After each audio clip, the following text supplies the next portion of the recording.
मैं गेहूं का बीज बो के बासमती चावल हासिल करूं। ऐसा नहीं होता है कि मैं खेत में जाऊं, हल चलाऊं और वहां से सोने की हांडी निकल जाए और मैं ला करके अरबों का मैं घर बना दूं। नहीं होता ऐसा। अगर हांडी मिलती भी है जमीन से तो करोड़ों में और 2-4-500 साल के अंदर में कहीं कहीं ऐसा होता है। शाज़ो नादिर कोई जाब्ता नहीं है। जाब्ता वही है कि जैसी जमीन वैसी फसल, जैसा दरख्त वैसा फल, जैसी मेहनत वैसी कामयाबी।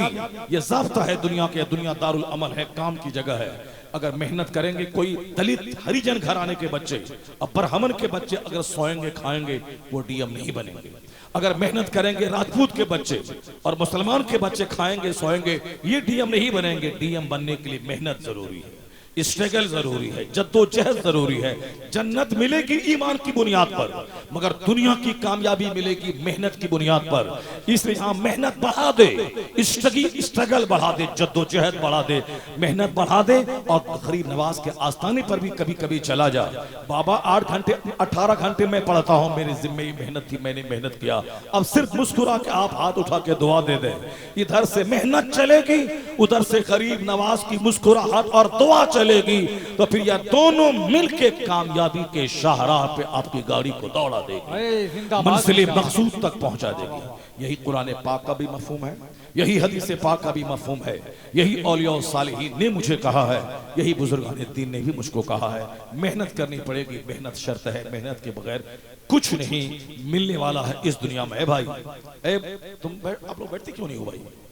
बड़ा मसला है। हो तो गया, दस्तारबंदी के सारे सामान आ गए और हमारे सारे लोग मेहमान बैठ गए हैं, सारा मजमा खामोश है। आप लोग बैठ के ना, आप लोग भी गौर से सुने मेरी बात। मेरी माँ बहन बेटियां इस कदर कसीर तादाद में हैं। पहली बार मैंने देखा कि इतनी तादाद हो और खामोशी छाई हुई हो। सुभान अल्लाह।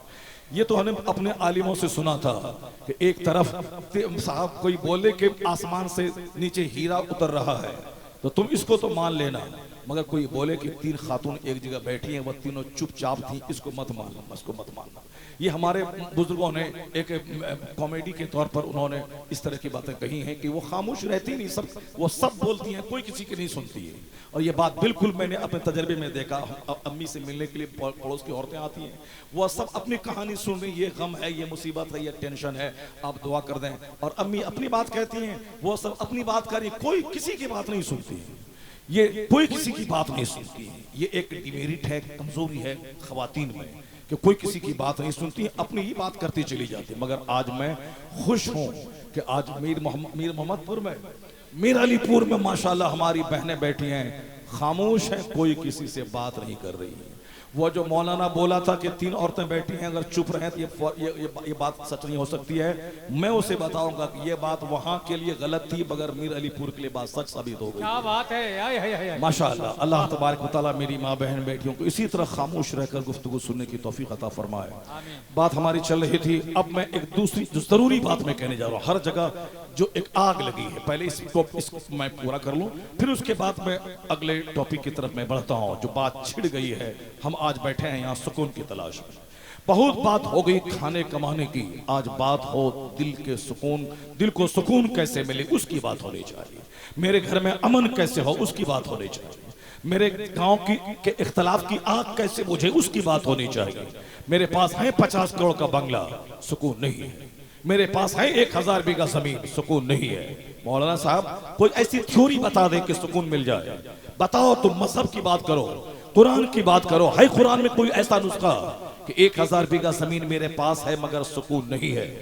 हर तरफ गोरा चेहरा काला नजर आ रहा है। गरीब छोटी सी झोपड़ी में खुश है, लेकिन जो 1 एकड़ जमीन में बंगला बनाया हुआ है उसका चेहरा उतरा हुआ है, हमेशा टेंशन में रहता है। चूंकि उसकी प्रॉपर्टी अभी 5 करोड़ की है, वो घट के अगर 4 करोड़ प्रॉपर्टी हो गई तो वो जहर खा के मर जाएगा। नहीं देखा आपने, हिंदुस्तान का सबसे बड़ा मालदार मुकेश अंबानी था, लेकिन जैसे ही सुना कि अडानी आगे बढ़ गए, अंबानी पीछे आ गए, अंबानी का चेहरा छोटा सा हो गया। आप लोग ज्यादा देखते हैं, हम लोग कम देखते हैं, कभी कभी देखते हैं, मगर हर कहानी से वहां से नसीहत के मोती निकालते हैं। अपने लिए कुछ खुराक हासिल करते हैं कि जब इतनी दौलत के बावजूद उनका चेहरा सूखता है तो फिर हम दौलत के लिए क्यों लालायित, क्यों बेचैन हो जाएं? इसका मतलब है कि दौलत चेहरे को मुस्कुराहट नहीं दे सकती है। अगर मुस्कुराहट देती तो सबसे ज्यादा मुस्कुराने वाला अंबानी होता, जो हिंदुस्तान के 150 करोड़ की आबादी में सबसे बड़ा मालदार था। लेकिन जैसे ही अडानी आगे गए उनका चेहरा सूख गया। और अभी आपने देखा होगा 2 महीना पहले अडानी का नाम 1 नंबर पे आया, लेकिन 2 महीने के अंदर अंदर जैसे ही अडानी 25वें पायदान पे चले गए पूरी दुनिया में, उसके बाद उसका चेहरा छोटा सा हो गया। इतनी दौलत है कि मुझ जैसे लाखों आदमी की जमीन जायदाद पैसे सब एक पल्ले में रखे जाएं, और अडानी के पास इतने पैसे हैं कि उसको रखे जाएं तो उसके पैसे का वजन भारी होगा। इतनी दौलत के बावजूद चेहरा छोटा हो गया, क्योंकि जो जितना बड़ा होता है उसकी ख्वाहिशात उतनी बड़ी होती है। वो इंडिया का बड़ा था, सोचता था मैं पूरी दुनिया का अव्वल नंबर का रिचेस्ट मैन बन जाऊं। यही तमन्ना रहती, यही तमन्ना चेहरे को सुखा देती, यही तमन्ना अंदर में हवस की आग डाल देती है। आज दुकान में बैठकर 10 करोड़ रुपए की बिक्री हुई और कल उसे सदमा सताता है कि 10 करोड़ से घट के 5 करोड़ बिक्री हो गई, मैं तो जहर खा के मर जाऊंगा। मैं तो आज 5 करोड़ का की मैं कार पे चल रहा हूं। अगर कल बिजनेस मेरा कमजोर हुआ और 5 करोड़ से आकर के मैं 25 लाख की फॉर्च्यूनर पे चलने लगा तो मैं समाज में गरीब हो जाऊंगा। आज मेरे पास फॉर्च्यूनर है, अगर मैंने कल इसको बेच करके स्विफ्ट खरीद लिया, मैं तो समाज में मुंह दिखाने के काबिल नहीं रहूंगा। यही सब सोच सोच के लोग खुदकुशी कर रहे हैं, लोग जहर खा के मर रहे हैं। और एक तबका हमारा है जो नमाज, रोजा, हज, जो ज़कात सब छोड़कर उसी कीचड़ को चाट रहा है, जिसके पास खरबों की दौलत है फिर भी चेहरा सूखा है। और यह 2 लाख रुपए कमा करके क्या हासिल करना चाहता है? जिसके पास एक शहर में 50 मकान है फिर भी उनके आंख में आंसू के कतरे हैं, अंदर में हवस की आग है।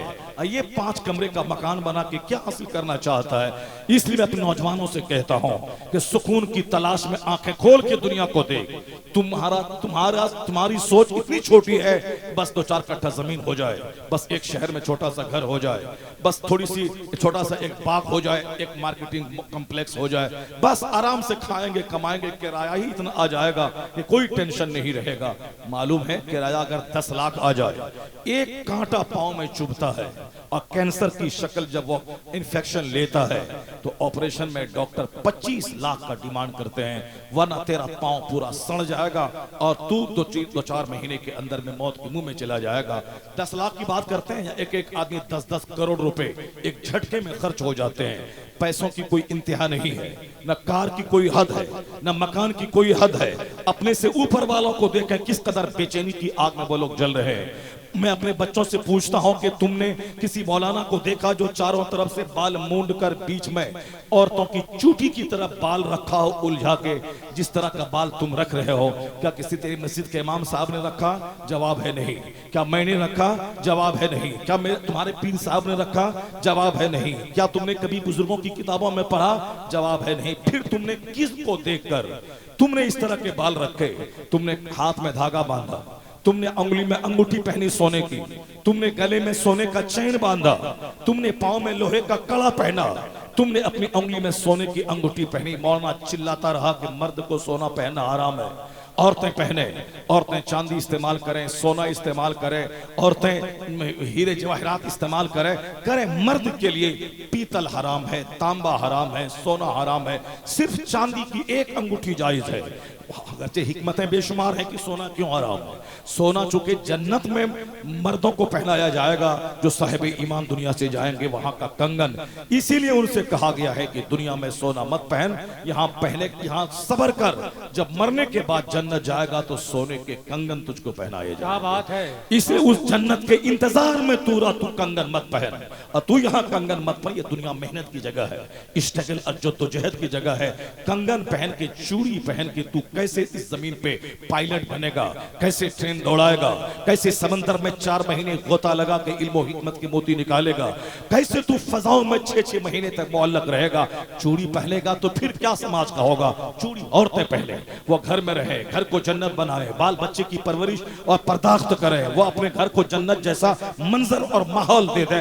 वो है उनका चेहरा कमजोर, उनका जिगर कमजोर, उनका चमड़ा कमजोर, उनकी तबीयत कमजोर, वो कमजोर है वो घर में रहे, तुम ताकतवर है, तेरा चमड़ा मोटा है, तेरा जिगर मोटा है, तेरा तेरा तेरा स्टेमिना उससे ज्यादा है, इसलिए तू चूड़ी मत पहन, जन्नत में पहनना जहां जन्नत में काम नहीं है, सिर्फ आराम है।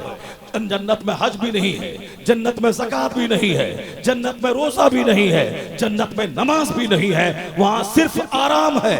पाकीज़ा शराब पी ले, शराबन तहूरा तेरे लिए, लबनन खालिस प्योर दूध तेरे लिए, शहद की नहरें हैं शहद का, दूध पी, शराब पाकीज़ा पी, 70 हूरें तुम्हारी निकाह में, जो थूके तो सातों समंदर का नमकीन पानी मीठा हो जाए, ऐसे ही हुस्न की मलका तुम्हारी निकाह में। वहां 30 मर्दों के बराबर ताकत तुझको दी जाएगी, सिर्फ आराम से चैन के बाग में रहना है और फिर वहां ऐश करना है, वहां कोई मेहनत नहीं है। ये दुनिया है मेहनत की जगह। यह 70 साल तुम्हारे नजदीक 70 मिनट है, इस 70 साल को कमा मत। रात कीमती है, दिन कीमती है, सुबह कीमती है, शाम कीमती है। यहाँ चाय की दुकान पे 1 घंटा बकवास करने के लिए दुनिया नहीं है। अगर सांस टूट गई, मर गया, तो ढूंढेगा 1-1 मिनट के तरसेगा कि 1 मिनट वापस दुनिया में लौटा देता कि मैं एक सजदा कर लूं, 1 मिनट दुनिया में लौटा देता कि मैं 1000 बार दरूद पढ़ लूं, मुझे दुनिया में लौटा दे वापस ताकि मैं 5 रुपया गरीबों में खैरात कर दो, मुझे लौटा दे दुनिया में ताकि जो मैंने चाय की दुकान पे 5 घंटे गुजारे, वो 5 घंटे में दीनी किताब और कुरान की तफसीर का मैं मुताला कर लूं। 1 मिनट के लिए तरसेगा वहां, नहीं फरिश्ता मोहलत देगा, कहा कुछ नहीं, एक लंबी मोहलत तुझको मिल गई, 60 साल, 70 साल, 80 साल, 90 साल की मोहलत मिली, तुमने कुछ नहीं किया, अब तुम्हें 1 मिनट की मोहलत दूंगा तो क्या करेगा? मोहलत नहीं मिलेगी। नहीं युअख्खिरुल्लाहु नफ्सन इज़ा जाअ अजलुहा, जब मौत आएगी एक लम्हा के लिए उसको मुअख्खर नहीं किया जाएगा। तो अभी जो वक्त है, एक लम्हा कीमती है, एक मिनट कीमती है, इसको बेकार की बातों में, बेकार के कामों में मत लगा। 1 मिनट सजदा कर, इसका इनाम 70 हूरों की सूरत में मरने के बाद जन्नत में मिल जाएगा। जन्नत ऐश की जगह है। तकबीर, जवाब दे सब लोग, नारे तकबीर, नारे रिसालत, मसलके आला हजरत अल्लामा मुफ्ती शहरयार साहब किबला। ये जन्नत ऐश की जगह है, दुनिया नहीं। दुनिया में ऐश नहीं है, दुनिया में आराम नहीं है। अगर आप बोलेंगे नहीं साहब ये सब कहने की बातें हैं, मैं तो बहुत दिन तक रहूंगा, मैं सब कुछ दुनिया में हासिल करके रहूंगा, मैं कहूंगा मौत सारी लज्जतों का खात्मा कर देती है। हिंदुस्तान के पहले प्रधानमंत्री जवाहरलाल नेहरू जी थे, आज वो नहीं है, दोबारा आ भी नहीं सकते हैं। दूसरे प्रधानमंत्री मुरारजी गुलजारी लाल नंदा थे, वो आज नहीं है, फिर दोबारा कयामत तक कभी आ नहीं सकते। मुरारजी देसाई थे, वो आज नहीं है, फिर दोबारा आ नहीं सकते। उसके बाद इंदिरा गांधी बनी, वो चली गई, वो दोबारा दुनिया में आ नहीं सकती, चाहे हाथ उनका पोता हाथ 1000 ऊपर नीचे नचाए कि मेरी दादी आजा, नहीं होगा ऐसा। चला गया, जो चली गई। उसके बाद जो लोग आए वह लोग भी चले गए। राजीव गांधी चले गए, पी नरसिम्हा राव चले गए, अटल बिहारी वाजपेयी चले गए, बहुत पूरे भारत में राज किया। अब दोबारा 1 मिनट के लिए भी दुनिया में आ नहीं सकते। जो वक्त फिक्सेड टाइम था वो चले गए, अटल बिहारी वाजपेयी चले गए, चंद्रशेखर चले गए, सब चले गए। अभी जो बैठे प्रधानमंत्री हैं ये भी चले जाएंगे, 2-4 दिन के अंदर जाएं या 2-4 साल के बाद जाएं, मगर जाएंगे। जो भी दुनिया में आया है वह जाने के लिए ही आया है। सरकार गौसे आज़म रज़ी अल्लाह तआला अन्हु 70,000 के मजमे को खिताब करते हैं। एक शख्स आके बोलता, हुजूर आपका बेटा इंतकाल कर गया, अगर हमको कोई बोले तो मेरी बोली बंद होगी, मैं भी जहर खा के मरना चाहूंगा। जितनी शदीद मोहब्बत औलाद से जिसको होगी, वो औलाद के मरने के बाद उसी तरह की मोहब्बत का मुजाहरा करेगा। मुझ जैसे कमजोर किस्म के बाप औलाद के मरने के बाद साल भर उसको होश नहीं आते हैं। लेकिन गौसे आज़म में और हम में यही फर्क है। गौसे आज़म का बेटा मर गया, आपने कहा इन्ना लिल्लाहि व इन्ना इलैहि राजिऊन, तकरीर चालू है। फिर उसके कुछ देर के बाद का हुजूर जनाजा तैयार है, बच्चे को नहला धोला के कफन पहना के तैयार कर दिया गया। हुजूर चलें जनाजे की नमाज पढ़ा दें। आप मेंबर से नीचे उतरे, अल्लाह अकबर, नमाज पढ़ा दी। उसके बाद फिर दिन की खिदमत में आप लगे हैं। किसी ने कहा सरकार आप वालिद हैं, वो बेटा था, बेटा के मरने के बाद बाप की हालत गैर हो जाती है और आपके पर कोई असर नहीं हुआ, बच्चा मर गया, तकरीर चालू है, जनाजे की नमाज पढ़ा दी, फिर दिन की खिदमत चालू है। कहा क्या मतलब? गौसे पाक ने कहा कि जिस दिन मेरे घर में कोई बच्चा पैदा होता है उसी दिन मैं समझ लेता हूं ये मरने के लिए ही पैदा हुआ है। अल्लाह समद, ये मरने के लिए ही पैदा हुआ है। और आज उसके मरने की खबर सुनने के बाद क्या मैं परेशान हो जाऊं? जिस दिन मेरे घर बच्चा पैदा होता उसी दिन मैंने मुर्दा समझ लिया। क्या मतलब? गौसे पाक ये कहना चाहते हैं कि बाल बच्चों की वजह से अपना ईमान बर्बाद मत करना, बाल बच्चों की वजह से अपनी नमाज को बर्बाद मत करना, बाल बच्चों के लिए 25 साल ऊंट चरा करके छोटा सा घर बना के मर मत जाना। कयामत के दिन कहेगा बेटा एक नेकी दे दे, नहीं देगा जिसकी खातिर तुमने 25 साल ऊंट चराया, तुमने 25 साल सऊदी अरब में फैक्ट्री में हिंदी मिस्कीन बन के तुमने काम किया।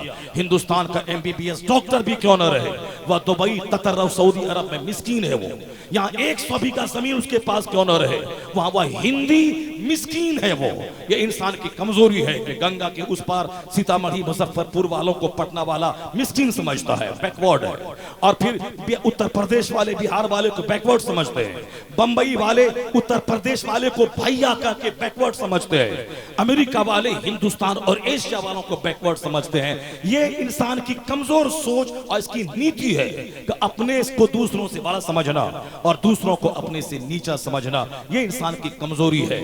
नीचा ऊंचा कौन है वह तो साहब उसको मालूम नहीं है, मगर अपने हिसाब से उसको कमजोर समझते हैं। इसीलिए जंग जारी है, जबान के नाम पर, रंग के नाम पर, नस्ल के नाम पे, हर जगहों पे जंग जारी रहती है।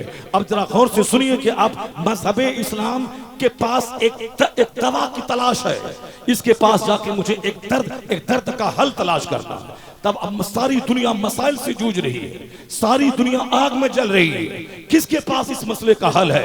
मैं अगर बोलूं मेरे पास हल है, बोलेंगे ये मौलाना है, इस्लाम की बात कर रहा है, मौलाना इस्लाम की तारीफ कर रहा है। अगर हमारे पीर बोले तो लोग कहेंगे इस्लाम की तारीफ कर रहा है। मगर मैं यहां से 7 समंदर पार चलता हूं, उसके पास मैं जाता हूं जिसका नाम डॉक्टर जॉर्ज बर्नार्ड शॉ है। वह हिंदुस्तान का नहीं, वह ब्रिटेन का है। उसकी किताबें हिंदुस्तान की यूनिवर्सिटीज में चलती है। जरा गौर से सुनिएगा, वह लोग जो इस्लाम के पैगंबर के खिलाफ बोलते हैं, उनसे भी मैं कहता हूं तुम भी आंख खोल के देखो और कान खोल के सुनो, और हमारे भी लोग सुने। हम हिंदुस्तान में हिंदुस्तानी है, मार देंगे काट देंगे इस तरह की बकवास तो सब लोग करते हो, लेकिन इतना जान लेके हवाई जहाज पे जो आज करोड़ों आदमी सफर करता है, उसको क्या किसी हिंदुस्तान के बच्चे ने बनाया है, चाहे हिंदू हो या मुसलमान? नहीं, जवाब होगा अमेरिका के राइट ब्रदर्स। 2 भाई ने दिमाग जलाया 10 साल तक, तब उसे एक फार्मूला नजर आया। उन्होंने 1903 में हवाई जहाज के फार्मूले को लॉन्च किया।